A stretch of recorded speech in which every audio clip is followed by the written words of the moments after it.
ప్రతి కుక్కకి ఒక రోజు వస్తుంది. అసలు ఇది ఎట్లా వచ్చిందో చెప్పమంటారా?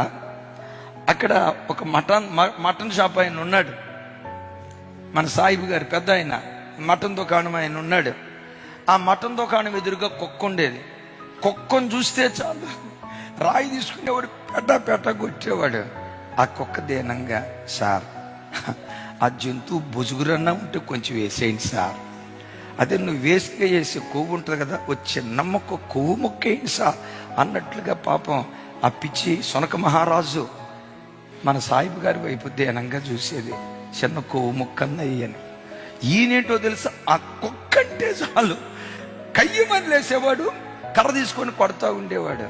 ఆ కుక్క అనుకునేది, ఈ కుక్క కూడా ఒక రోజు రాకుండా పోతుందా, నా తలరాత మారకుండా పోతుందా. ఎదురు చూస్తా వచ్చింది. ఈ కుక్క ఒంటి మీద సారలో ఏమంటే మంచి బొచ్చు కుక్కలాగా అందంగా ఉండేసరికి ఒక పోలీస్ ఆయన చూసి, అరే ఈ కుక్క భలే ఉంది అని చెప్పి పోలీస్ పోలీస్ స్టేషన్కి తీసుకెళ్ళాడట. మొత్తానికి ఈ వీధి కుక్క పోలీసు డాగ్ అయిపోయింది. ట్రైనింగ్ ఇచ్చారు. ఒకరోజు ఇదిగో మన సార్ ఉన్నటువంటి వీధిలో ఒక దొంగోడు దొంగతనం చేశాడట. ఆ దొంగోడు ఎవరో వాసనతో పసిగట్టమని కుక్కను వదిలితే ఈ కుక్క దొంగోడి దగ్గరికి వెళ్ళాలా. ఎవరి దగ్గరికి వెళ్ళింది? ఈ మటన్ దుకాణం ఉన్నాడే, ఛీ నీకు సిగ్గులేదే కుక్క, నీకు సిగ్గులేదే కుక్క అని కుక్కను చూసి చీచి అన్నవాడే. ఈ కుక్క వెళ్ళటం అక్కడ పుట్టింది. ప్రతి కుక్కకి ఒక రోజు వస్తుంది. నీవు నేను కుక్కలం కాదు, యేసయ్య సారూప్యంలో సృజించబడిన వారివి.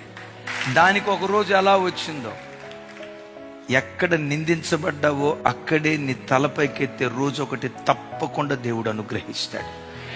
అయితే జీవితంలో నువ్వేం చేయాలి? తొందరపాటుతనం ఏం చేస్తాడో తెలుసా? నీ స్థాయికి మించిన మాట మాట్లాడేటట్లు, నీ స్థాయికి మించిన పని చేసేటట్లు, ఆ మాట నువ్వు కూడదు కానీ మాట్లాడేటట్లు చేస్తుంది నీ తొందరపాటుతనం. నీ తొందరపాటుతనం ఏం చేస్తుందో తెలుసా? వాళ్ళు పెద్ద చిన్న ఆలోచించనివ్వరు. నోటికి ఎంత మాట పడితే అంత మాట, అదుపు లేని మాట నీ నోటు వచ్చేటట్లుగా నీ తొందరపాటుతనం చేస్తుంది.